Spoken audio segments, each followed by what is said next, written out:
With the NFL season only a few weeks away, I wanted to do a more updated predictions video. My last predictions video was early in the offseason, right after the draft. A lot of things have happened since, so I want to take that all into account while I'm making this prediction video. I will be picking every single game this NFL season. And in this video, we will be going over to the NFC South. We will be going in alphabetical order, starting with the Atlanta Falcons.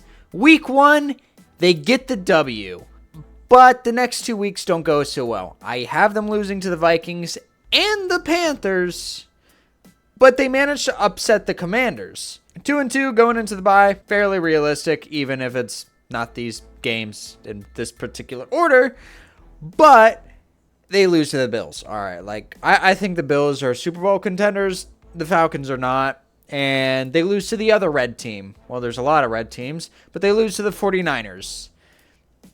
Have them beating the Dolphins and the Patriots, but in Germany, I have the Colts winning. But they come back to the States. They get their revenge on the Panthers. Fortunately, not the Saints and the Jets. But they do get a home game against the Seattle Seahawks. They win that one. Going coast to coast, that's always tough on the road team. I have them losing to the Buccaneers and the Cardinals. Like I said, coast to coast. Same scenario here. They beat the Rams and they get the revenge on the Saints.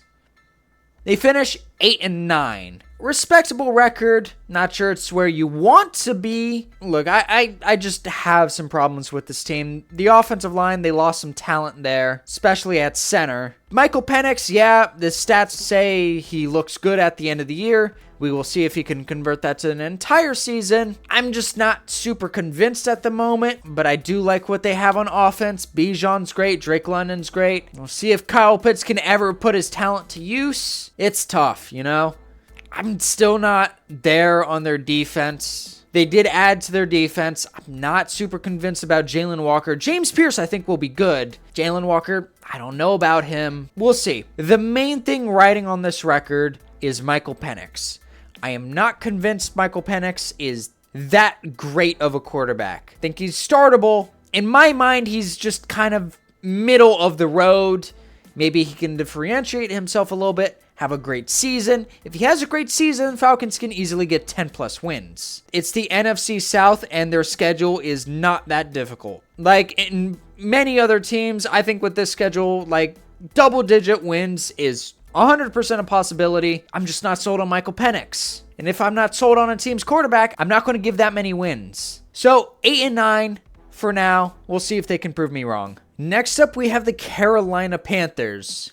Definitely winnable games at the start of the season, but I think the Jaguars have a winning record. I think the Cardinals have a winning record, but they do beat the Falcons like you saw with the last team, but they lose to the Patriots. They beat the Dolphins, lose to the Cowboys, lose to the Jets, and this is not a fair matchup. I think the Bills roll over them. Packers, tough matchup there, but they do beat the Saints. Honestly, tough stretch for them right in the middle of the season. There's definitely a lot of solid teams here.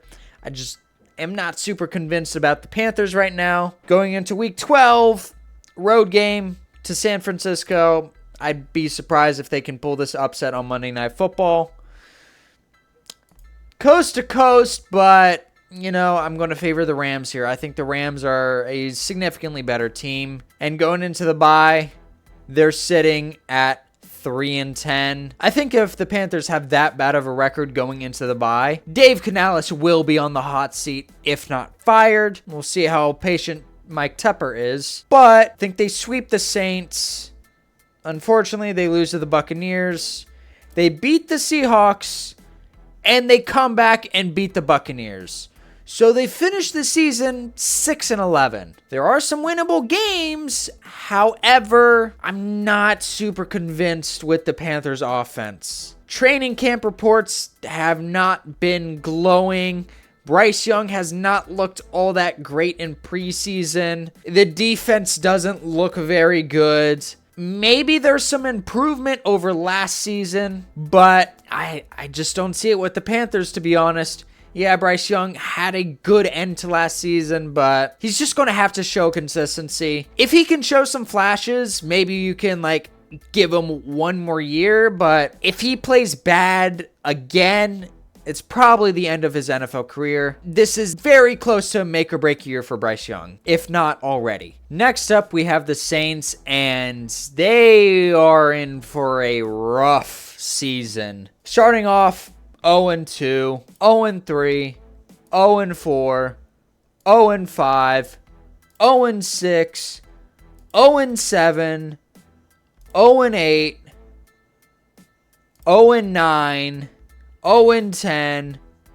1-10. I mean, it's not the easiest of schedules, but it definitely isn't the hardest. Maybe they can get a win here or there. Maybe I can see maybe up to 2 wins, maybe against the Giants and Panthers. Maybe you get one over the Buccaneers. In my opinion, maximum of 3 wins before the bye. They get an in-division win against the Falcons, but it doesn't get much better. Lose against the Dolphins, lose against the Buccaneers, lose against the Panthers, lose against the Jets, lose against the Titans and Falcons.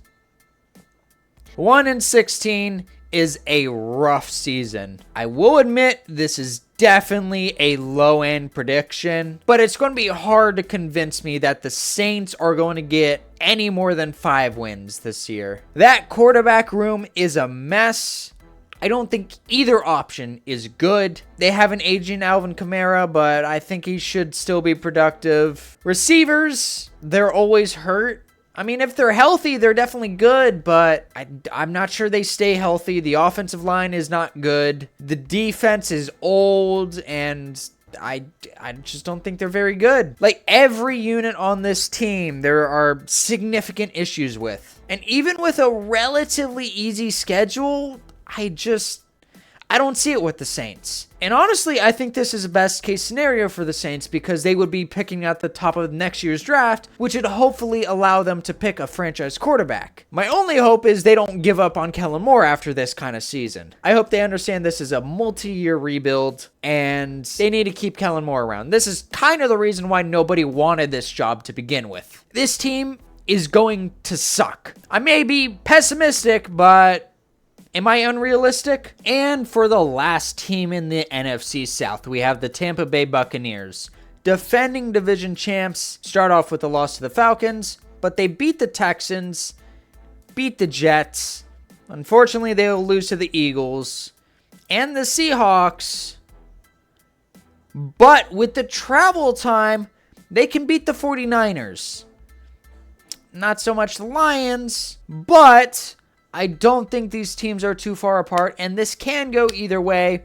I'm just going to go with the home team here. They beat the Saints, and going into the bye, I think they're at a respectable record, 4-4. They can definitely have a better record going into the bye, but new offensive coordinator, missing Chris Godwin, Emeka Egbuka, going to need to take some time to really get used to this system. I think the Buccaneers get off to a little bit of a slow start, but things get a lot better for them after the bye. They beat the Patriots, unfortunately lose to the Bills and Rams, but they beat the Cardinals, beat the Saints, beat the Falcons, beat the Panthers, beat the Dolphins, and unfortunately they lose to the Panthers at the end of the season in kind of a surprise upset. This game will definitely matter due to seeding.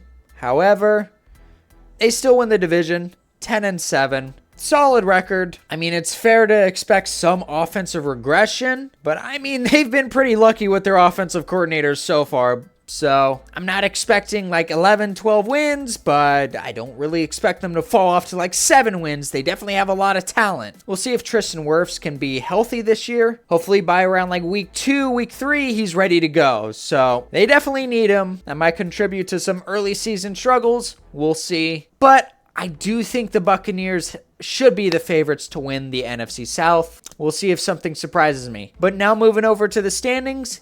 In last place, we have the New Orleans Saints with a brutal 1-16 record. Then in third, we have the Carolina Panthers with a 6-11 record. In second, we have the Falcons with an 8-9 record, and the Buccaneers, of course, in first with a 10-7 record. In my opinion, it's a two-horse race against the Buccaneers and Falcons. Either team can win this division. I'm just going to favor the Buccaneers. I think they're a little more talented than the Falcons right now. Maybe if the Falcons can put things together and the Buccaneers slip a little bit, Falcons can definitely take advantage. I think the Panthers are a bit of a long shot. I just don't think they have enough talent on the roster, and I have no expectations for the Saints. But tell me what you think in the comments, and I will see you guys in the next video, which should hopefully be tomorrow. Bye.